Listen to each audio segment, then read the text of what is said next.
from York University, and she will talk about the Quantum Sine-Gordon model in perturbative AQFT. Okay, thank you very much. And first of all, I would like to thank the organizers for giving me a chance to speak at this workshop and for organizing this wonderful program. It's really interesting to be here. So today I want to tell you about some of my recent results, which I got with Dorothea Banz, who is also a participant at this workshop. And this is a slightly different perspective on the Sine-Gordon model, which you probably, most of you know this way or the other. But what I want to present you is a different approach to constructing it and analyzing its properties. So I'm going to focus on the algebraic approach to quantum field theory. So I will tell you a few words about this framework and what are the goals and methods there. And then I will focus on the Sine-Gordon model itself. So let's start with the algebraic quantum field theory. Most of you probably know what that is. So this is a framework to study structural aspects and conceptual problems in quantum field theory. And it goes back to Hagen-Kastler. And the idea is to define a model of quantum field theory by assigning algebras of observables to regions of spacetime. So we take Minkowski spacetime, we take bounded regions O in it, so this is one such region, and to every such region we assign the algebra of observables. So this is the basic idea. And then there are some axioms that such assignment has to fulfill. So for example, if you want to have a notion of subsystems, then you require the isotonic conditions. So if you have a smaller subset in a larger one, then there should be an inclusion of corresponding algebras. So we obtain a net of algebras that everybody likes so much. So most of it is really functional analysis, so operator algebras techniques, but there are also various generalizations of AQFT which use other branches of mathematics. So by now, the whole process of constructing models involves much more than just functional analysis. So particular generalization of the AQFT framework is the perturbative AQFT. So here one has to drop some of the axioms, some of the assumptions. In particular, one drops some of the nice functional-analytic properties. But the trade-off is that one can construct more models, and one can also use known methods from perturbation theory, so things like Feynman diagrams and so on. So the aim of perturbative AQFT is, first of all, to try to understand the perturbative models existing in QFT, and second, learn something from that in order to be able to construct more rigorous models. So our aim in the end is to have rigorously constructed quantum field theory models. So we combine this idea of locality, so you assign algebraic structures to regions of spacetime with some of the techniques of perturbation theory. So let me just give you a brief historical overview of how this framework evolved. So, and this is also related to various ingredients of that framework. So first of all, the free theory can be nicely understood in terms of deformation quantization. So one has a classical theory with some Poisson structure, and then does deformation quantization of that to obtain non-commutative star products. So here I should mention papers of Deutsch-Frenhagen from 2000, Brunetti-Frenhagen, and also there is a paper which combines the three names, 2009, about AQFT and renormalization groups. So these were the foundations of that approach. And most importantly, so free theory everybody can do and can do better. Now, for the interaction, one uses here a renormalization scheme which works completely in position space. So we don't do any Vig rotation, we don't go to Euclidean theory, we work on a Lorentzian spacetime using the so-called causal approach of Epstein-Glaser. I won't talk about it, I just want to mention that this is one of the fundamental tools used in this context. And finally, there is some generalization to gauge theories, which was more recent. But again, this is not going to be touched upon in this talk. So let me just give you an overview of the framework. So the particular result I want to talk about today is actually non-perturbative. So this Sine-Gordon model is the first example of an interacting theory that is constructed in this perturbative framework and shown to actually exist non-perturbatively starting from that side. So, but in general, okay, let me just give you the basic steps of constructing a model. We start with a spacetime, and this whole machinery is designed to deal with curved spacetime. So you can do it on general globally hyperbolic spacetime, so not just on Minkowski. This is going to be relevant later on.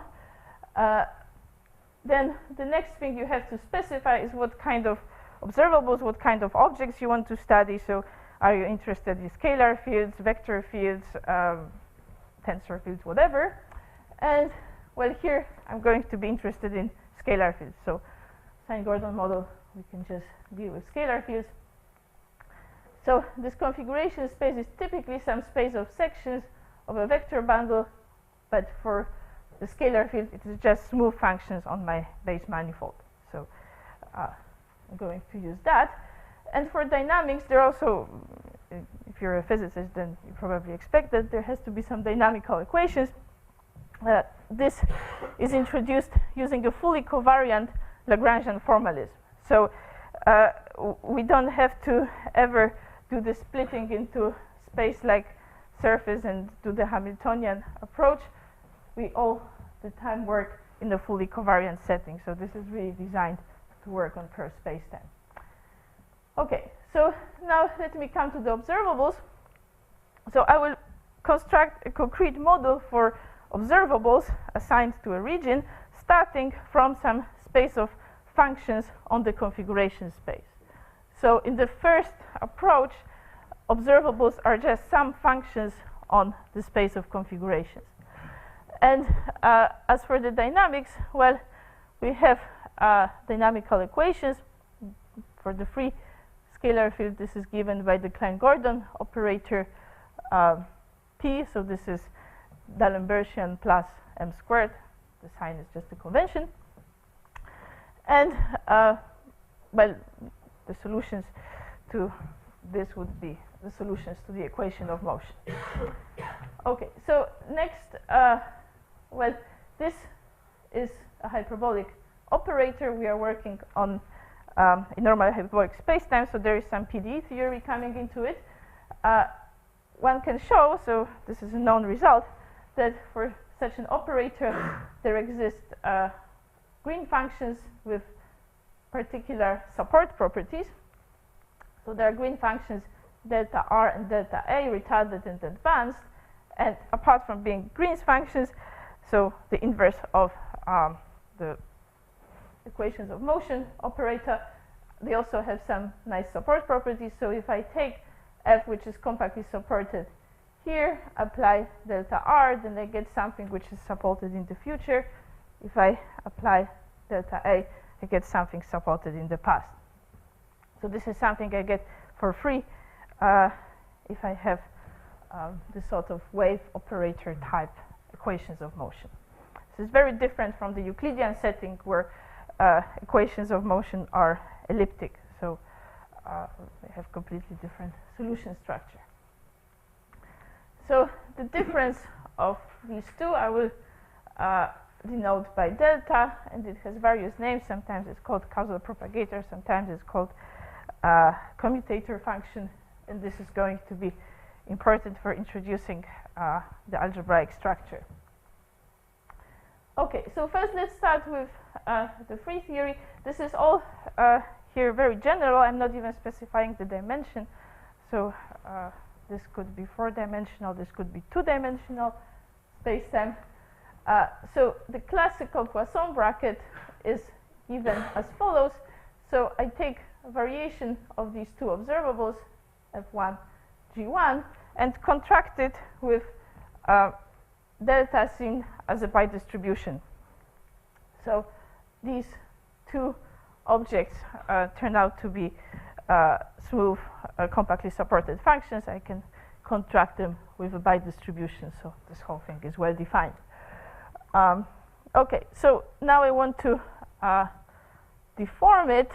So I define the star product. This is, so if you are into deformation quantization, you probably recognize it as a Moyal formula, but I didn't take here this delta itself. It's fully antisymmetric, by the way. I took something which differs from delta by a symmetric path. So I'm always allowed to do it because that would change my star product only up to a gauge transformation.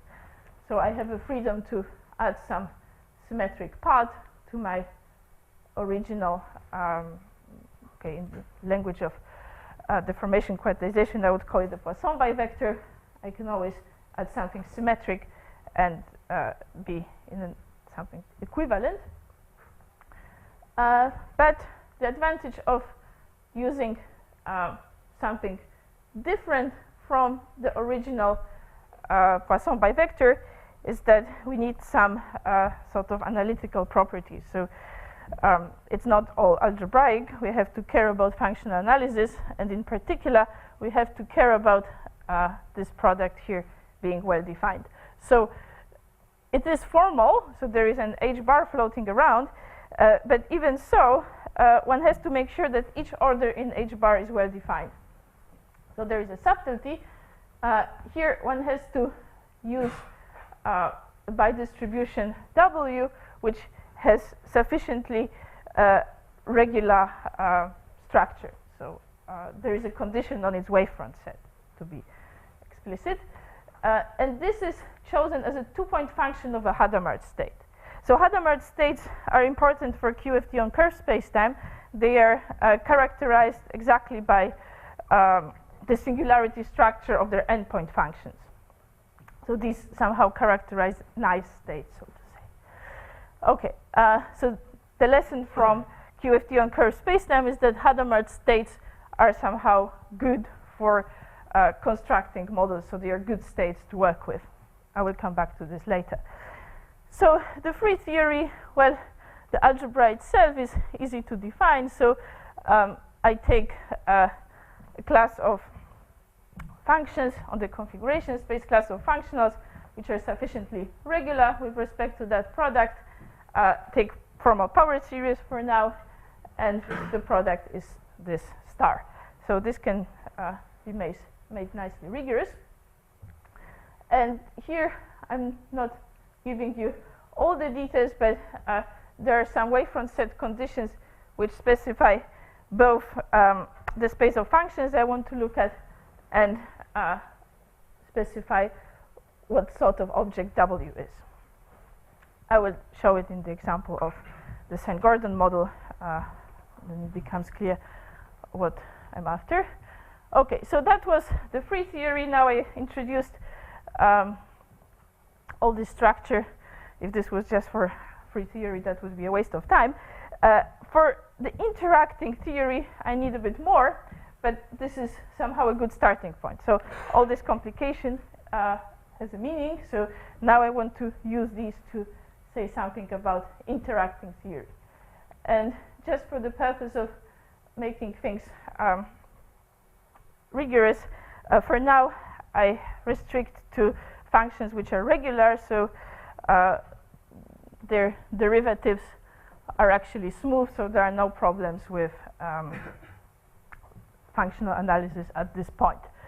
So I start with really, really regular class of functions as my observables.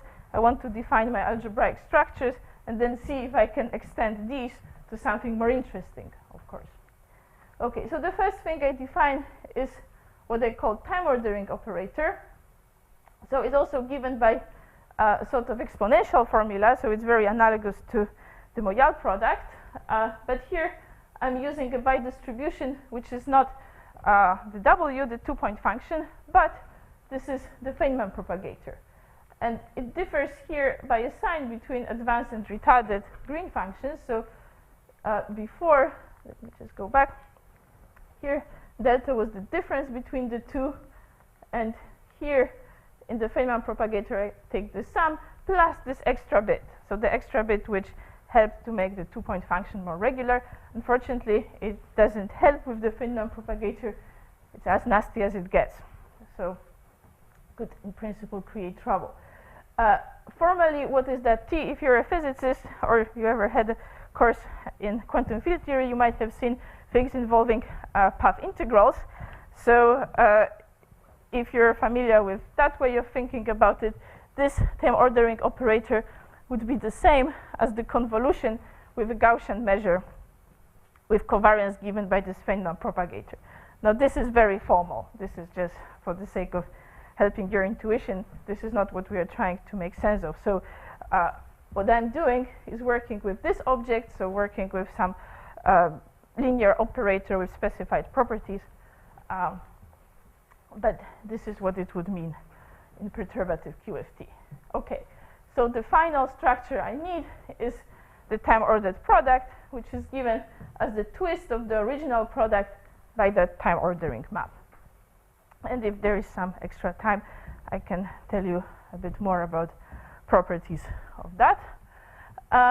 So we have two products. So star is a non-commutative product, T is a commutative product, and they satisfy a funny relation. So this time ordering is not a nonsense name. So it is really a time ordering of this time star product. So if I have a support of F, which is later than the support of G, okay, I'm on the space-time with a causal structure, so there is a notion of being in the future and in the past of something. So yeah, if I have two such observables, then their time-ordered product is equal to the star product. If it were the other way around, then the order of F and G on the right would change. So this is the time ordering property. And now what is it all good for? It is good for defining the formal S matrix. So S matrix, the name appeared in several talks by now. And in physics, it corresponds to the scattering matrix. This we all know. Now, what's formal about it? Well, here, first we take interaction with some space-time cutoff. So we take an interaction which is localized in a compact region, then define something like an S matrix corresponding to that interaction. So we use the same algebraic formulae.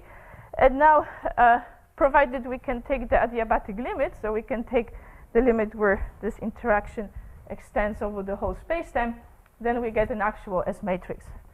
So this is just a way to approach the construction of an S matrix from different direction. Okay, so this is what it is. And algebraically, this is a time-ordered exponential of I over h bar times the interaction term. So if the interaction term was something regular, then we wouldn't have any problems whatsoever. So everything would be well defined, and there would be no issue with constructing perturbative models, well, at least to a point.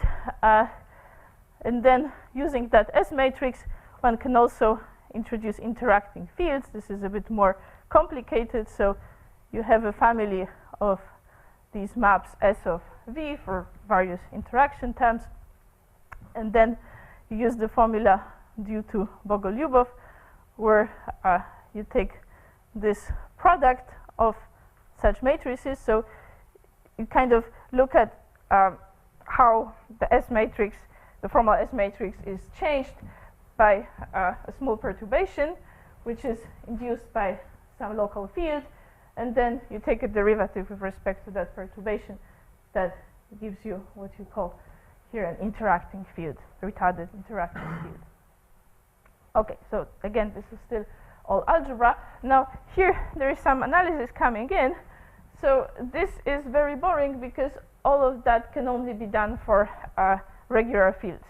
And in particular, local interactions which are nonlinear aren't regular. So the most interesting things like, well, you probably know that one. So things like phi to the fourth. So So something like that would be a nice interaction term for quantum field theory. Unfortunately, is not regular. So this story doesn't work on the face of it. So one need to extend all these algebraic structures, so this star product and T product, to local nonlinear functions. And this is where the whole difficulty is sitting. So this is what the Epstein-Glaser renormalization is all about. You're given these structures on the nice class of things, and then you extend to a less nice class of things. Okay, so this is known. Now, for something less known, actually one can use these naive formulae in a situation where the model is particularly simple. So, for example, in two-dimensional Minkowski spacetime, actually all this stuff works. So one doesn't need to extend anything. This works on the face of it. Even more, it works better than I just presented, because it's not a formal power series in H bar anymore. It actually converges to something. So that's the second part of my talk, the Sine-Gordon model. So why did we look at this Sine-Gordon model to start with? Well, the first thing which crossed our mind was, okay, well, this whole AQFT business, this is all very nice, but can it even in principle produce something non-perturbative? So we wanted to have a toy model where convergence can be proven and see what makes things work. Okay, and of course interacting model, free models we have plenty of. Convergence, you mean a perturbation series? Yeah. So in this case. So without bounded summation. Sorry, without? You don't need some bounded summation or something like that. Not in this case. Not in this case. So our hope is that in general one can construct more models using things like Borel summability and so on. But this is a very simple guy where things converge on the nose. So that was why we chose it. We also thought, okay, well, there are plenty of results on Sine-Gordon where you start with Euclidean signature construction and then do Osterwalder-Schrader. Why not try to do it directly in Lorentzian signature? It should be possible. So then you don't have to big rotate anything. And also, where there is this known problem with massless scalar field in 2D, that the two-point function has infrared problem, so there are various ways around it. But maybe there is yet another way, which now motivation comes from QFT on curved spacetime.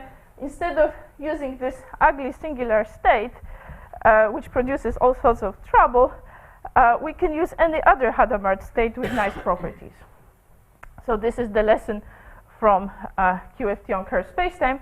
And what we know is that, well, as long as we use a Hadamard state, then it doesn't matter which one, because the algebras, the local algebras we produce are all going to be isomorphic.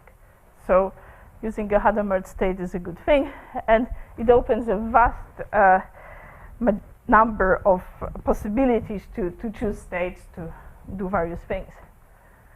Right. And yeah, I mean, we wanted to construct an actual net of actual algebras. So, well, Sine-Gordon model is very nice, but we want to have local observables. So this is a way to produce local observables. So net of C star or von Neumann algebras in the Hack-Kassler sense. So this is where we're going with all this business. Okay, and once we have this net, we can compare this net with other nets, and for example, study the question, how much is Sine-Gordon equivalent to T-ring when we actually compare the nets of von Neumann algebras instead of looking at correlation functions. Okay, so let me now spend the rest of my talk talking about Sine-Gordon and what we have done and what we are going to do with it. So M is now two-dimensional Minkowski spacetime. Now, retarded and advanced green functions are pretty straightforward, very beautiful. So they are just Heaviside theta, so step functions which are supported, one in the future light cone, the other in the past light cone. Cannot get better than that. Now, the 2-point function of the Hadamard state, we know from the general theory, it can be constructed easily from the Hadamard parametric. So a Hadamard parametric is almost like a 2-point function of a Hadamard state, but it satisfies the equations of motion only modulo something smooth. So it differs by something smooth from an actual 2-point function, but they have the same singularity structure. And here there is a nice explicit formula for that. So this is this bit with the difference of delta R and delta A. I add something symmetric, which turns out to be the principal value of the logarithm, and I get something which is also logarithm with some epsilon prescription. So this is here to be understood as a distribution. And this guy is unique up to one parameter, which corresponds to the scale that you have to fix in the theory. So from dimensional reasons, here under the logarithm, you need to have something with dimension of mass. Okay, so that's the 2-point function we're going to work with. Now let's go to the observables. And here there are some natural candidates for observables we should look at, which are the vertex operators. And everybody knows that these are exponentials of the field. So what's the field here? Field corresponds to a really silly functional which takes a configuration and spits out its value at the point. So this is classical pointwise field, is just the evaluation function. As I said, in this framework you start with classical observables, do some sort of deformation, and get the quantum one. So the first step is to identify the classical observables. So here they are. And a vertex operator here is just the exponential of that, and smeared with some nice test function G. Okay, so these are now completely detached from any representation. So I'm not talking about a Hilbert space yet. There is no reference to a Fock space. These are now just going to be abstract elements of some algebra. Okay, and just treating them as functionals as defined above, I can take my formula for the star product, so the Moyal formula, and just compute the commutation relations. So there is nothing complicated about it.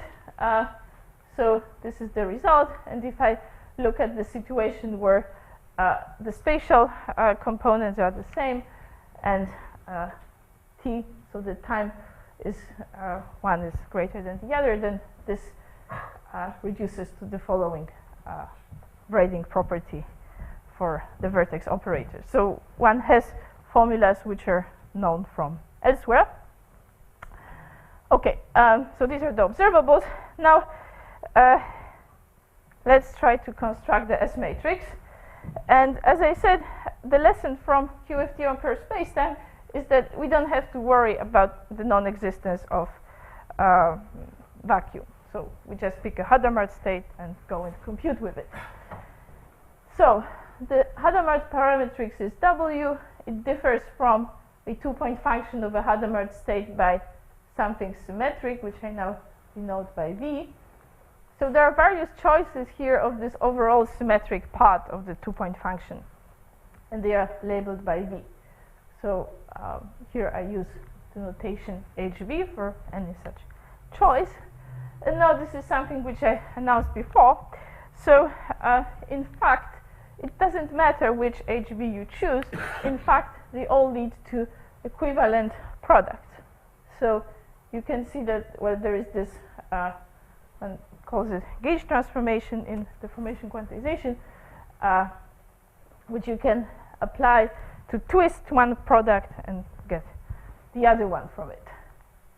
So all these choices are equivalent, hence, well, let's just settle on one, and then we know that we get an isomorphic structure in the end. And physically, passing between these means changing, something like changing from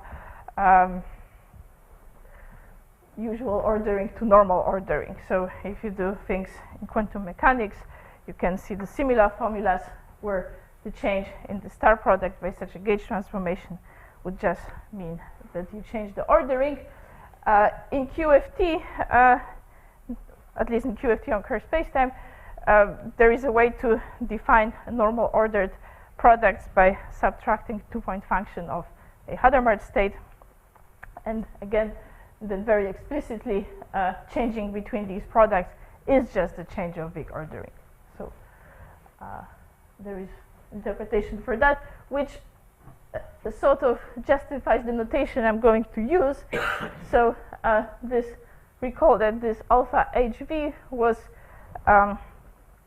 the equivalence between a star product you obtain from any Hadamard state and the bare star product, so to say, and therefore this observable where I apply this equivalence transformation is denoted by F with two dots on the side, so a normally ordered quantity. And again, this has also a physical justification.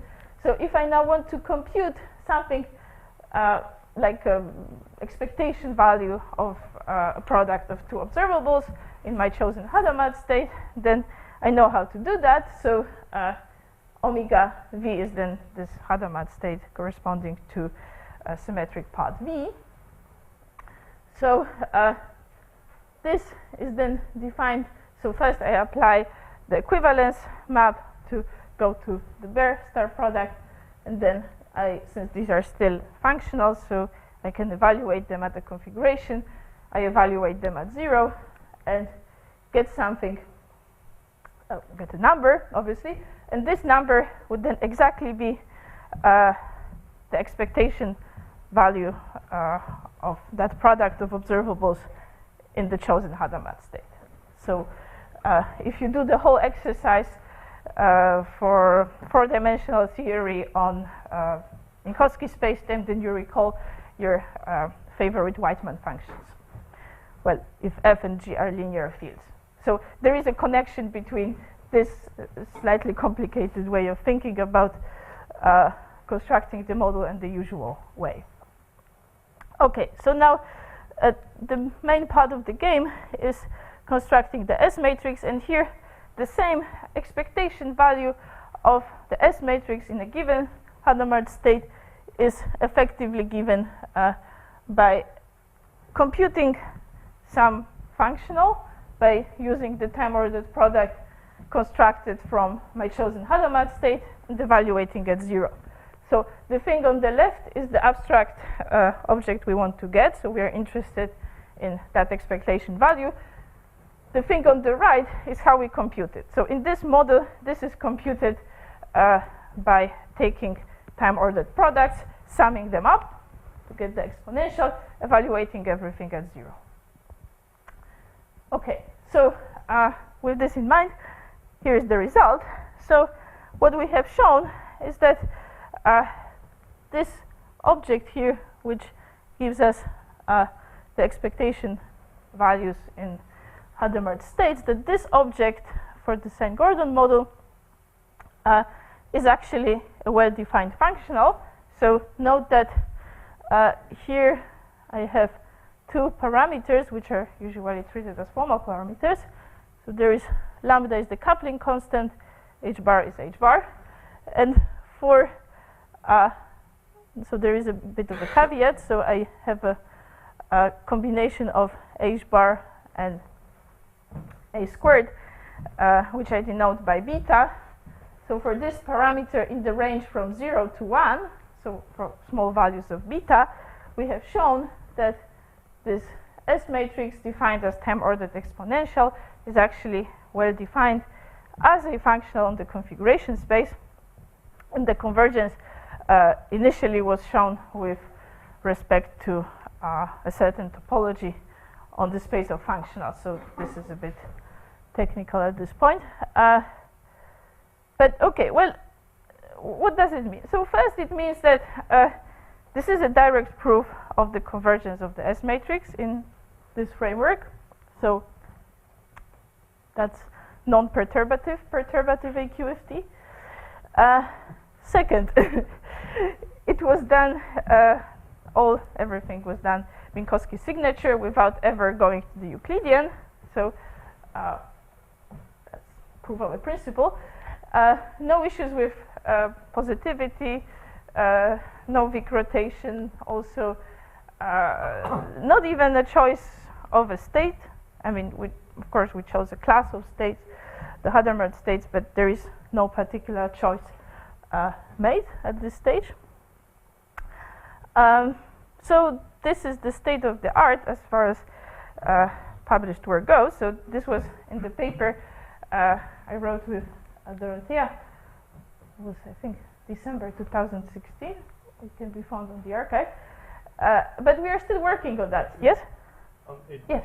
I don't really see the Eugen Lagrangian, but is this a massless thing? It's massless, yeah. It's massless Sine-Gordon, yeah. Massless scalar field, yes. We have another question. Yeah. Each time when you say convergence, it means you fix the Lamar state and then Yes, you have yeah. So it's a weak so you convergence. get Weizmann function, say, for fixed. Um, So you get this function up so.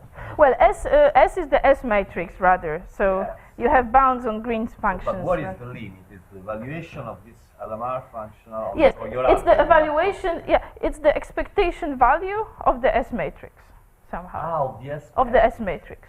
Okay. Yeah. So this is what we compute here is Yes, this. but at the end you get a functional, positive functional on the algebra. From the formula. Yeah, so I will come to the algebra later. Okay. So for now, think of this as trying to construct a family of unitaries. So this S matrix in the end should be just some unitary in your algebra. That's what it is. And that I is, could ask yes, a question. sure, absolutely. In the two-dimensional case, this S matrix was already constructed in constructed quantum field theory. How does it relate to this limit? Which particular work are you talking about? Well, the old work of Froelich, I don't know. Oh yes, I will say in a second. I mean, so the works of Fröhlich and Seiler, for example.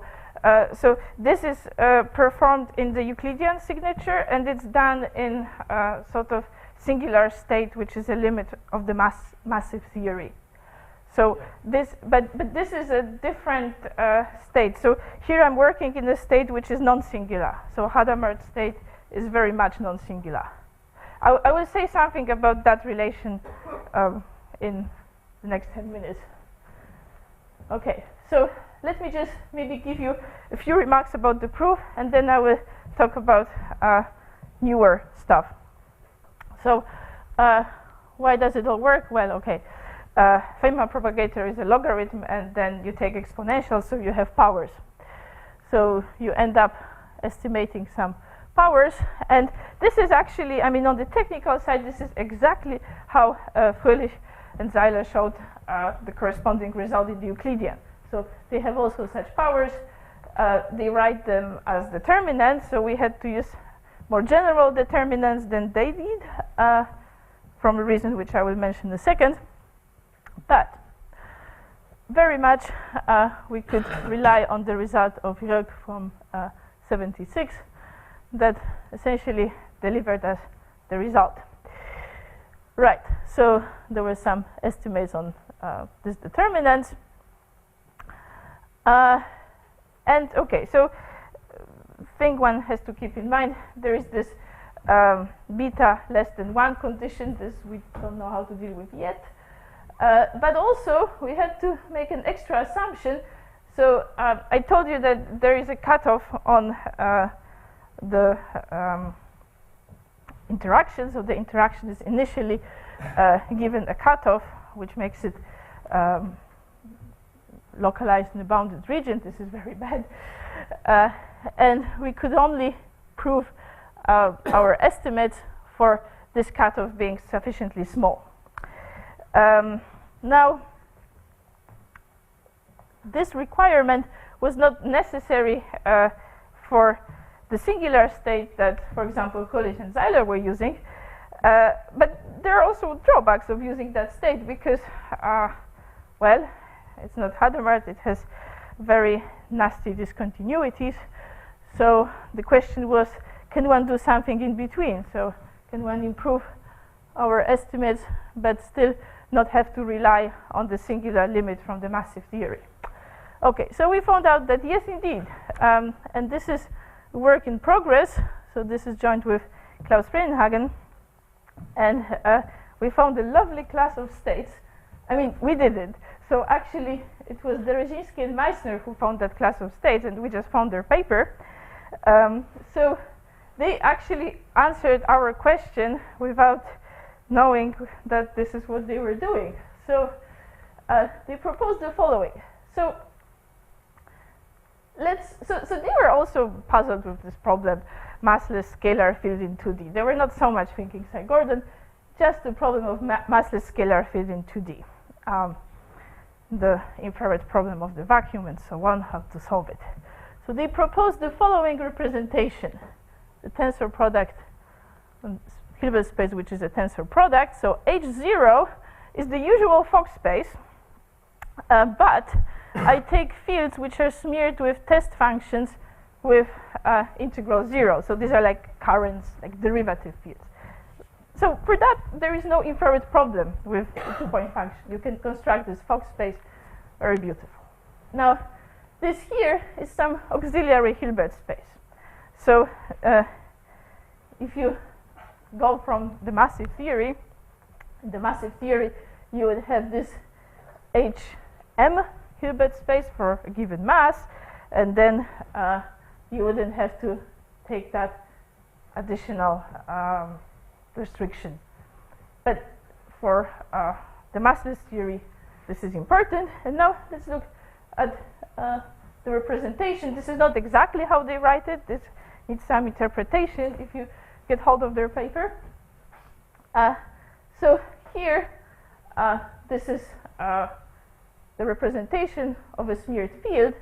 So there is one bit, so there's two main terms to it. So there's one bit where I take an arbitrary test function and make from it a test function that has vanishing integral.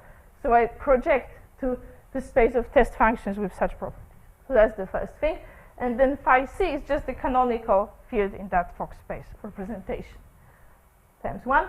And then the rest of it has something to do, so this is what I just said, has something to do with the choice of this L2 of R. So for example, you can just take the Schrödinger representation, and what we actually took was momentum Schrödinger representation. So you have Q and P are standard position and momentum operators in that representation. And you can check, that's a short calculation, which the Rejzner and Meissner do. There is also a similar result by Sebastian Schubert, who was a diploma student in Hamburg with Klaus Friedenhagen. There is a similar result showing that with this representation, the two-point function that the resulting state is Hadamard, and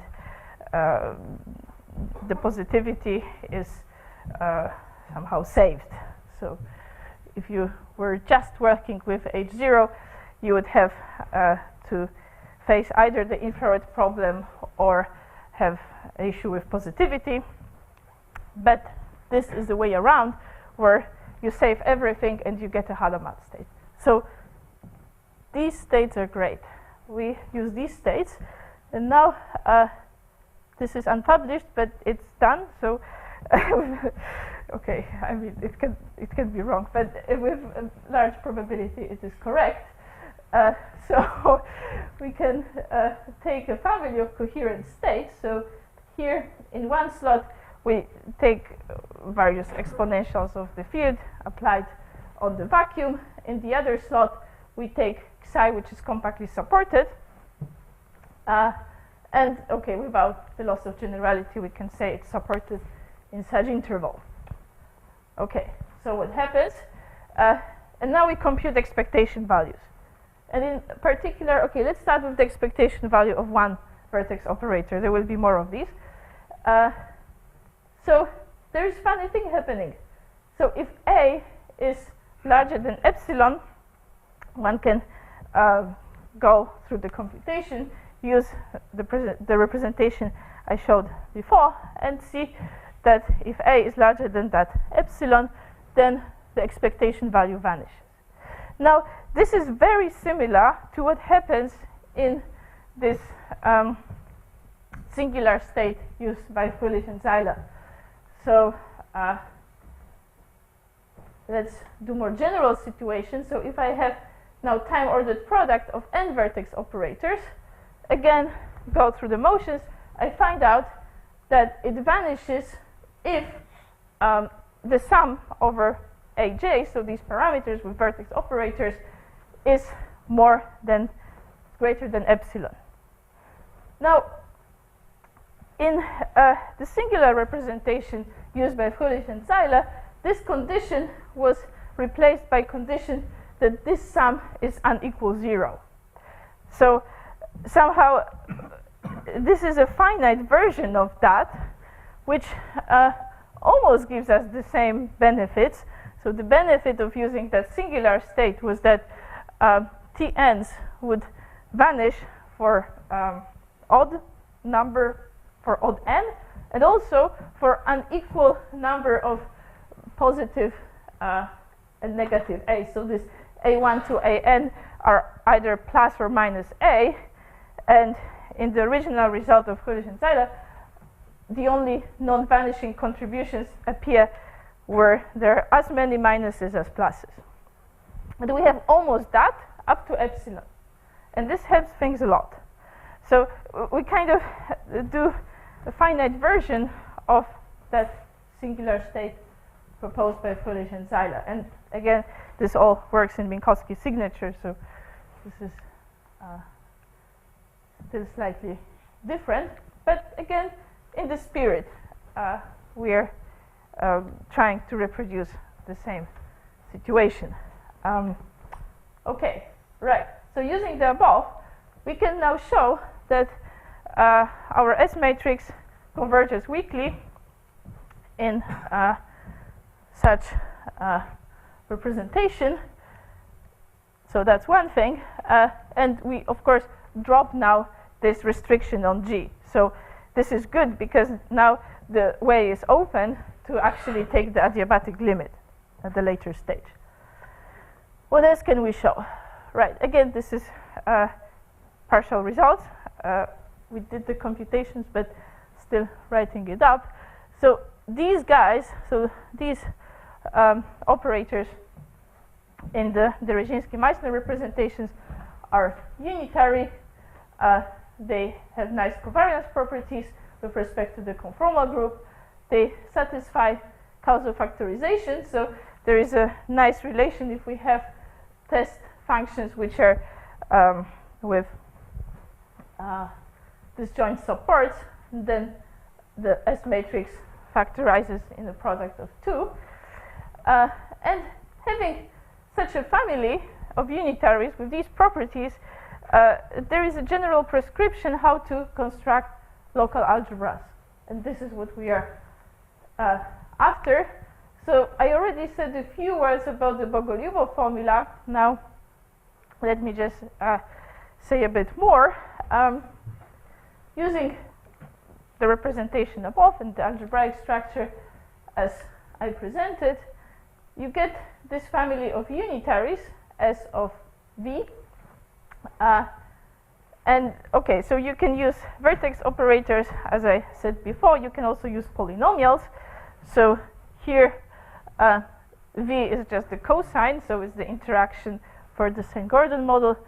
F is either a polynomial or a vertex operators, and you can construct the corresponding S matrices. So that's one thing. Construct these, show all the properties. So unitarity, covariance, causal factorization property, and then construct a generating function for the interacting fields, which is called the relative S matrix. So this is this object here, which is also a unitary, and it's given by this combination of two S matrices. Okay, so this such a family of relative S matrices with the above properties gives you a local net of algebras, and the localization properties are then given by the localization properties of these test functions you input there. So you can assign these relative S matrices to regions. So I think I wrote it up here. So here, if I take the region O and I take F, which is supported in that region, I have to take the cutoff function to be 1 on O. And it turns out that this is enough to specify that local algebra up to unitary equivalence. So the details about this construction are in my previous work with Klaus Reinhagen from 2015, construction of models in perturbative algebraic quantum field theory. There we give a prescription given a family of unitaries with these properties. Here comes the net. Now the model which we are now working on in Sine-Gordon model actually spits out this family of unitaries. So as I said, there are things to finish, but in principle I think we are there. Just a few more weeks. Okay, what else can we do? We want to extend these results to something more interesting, so super renormalizable, maybe other models using some Borel summability, as was mentioned before. So this is a bit speculative. More down-to-earth construct conserve currents. You know, it is an integrable model. Well, it should be integrable. So one should be able to see something interesting about coming from the integrability itself. Construct the interacting vacuum.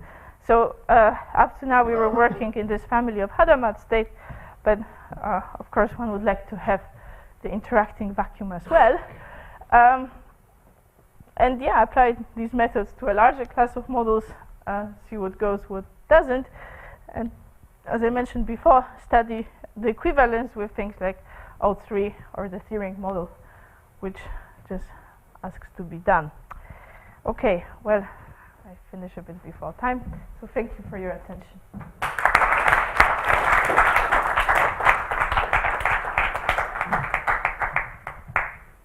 Thank you for the nice talk. Questions? So at the end, what you want, so you have this state on the unitaries, so you have an abstract sister algebra. You say it's independent what you have. Yeah, You have yeah. a net of sister algebras, and then Yes. you have to construct the vacuum state that you Yeah, don't have. yeah, yeah. You don't have That's net on yeah, exactly. That's Okay. that's what it is. And you have some symmetry acting, like Well, there's the conformal group acting. The conformal yeah, group. so that's and it satisfies covariance with respect to that action. So this we know, this we checked. so you need to look for invariance. Yeah, exactly. So I think it's very, I mean, it's very doable. It's just we haven't done it yet. Any further questions? Yo. Can you compare this abstract S matrix and the hardware with the usual scattering matrix? Yeah, I would love to. I think that one should do that. Yes, I think that's the next step when this is done. I mean, it has to be related. I mean, otherwise we are constructing two different quantum Sine-Gordon models. Okay, you have a sister algebra, right? You have a net of sister algebras. You can do Hager-Well scattering theory and But see what comes Hager-Well up. generally assumes a mass gap and an upper mass gap. Yeah, well, that's true. Yeah, so You know how to Maybe it do a doesn't zero work. mass case? well, I don't, but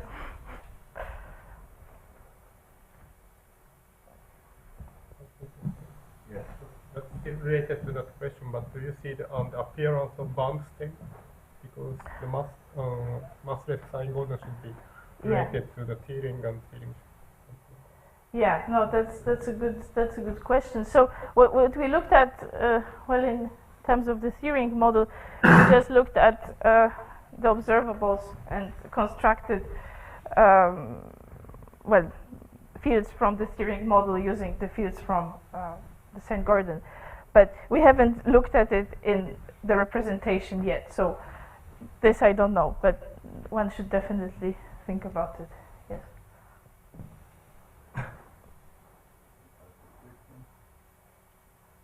Well, thanks again to Kasia. And,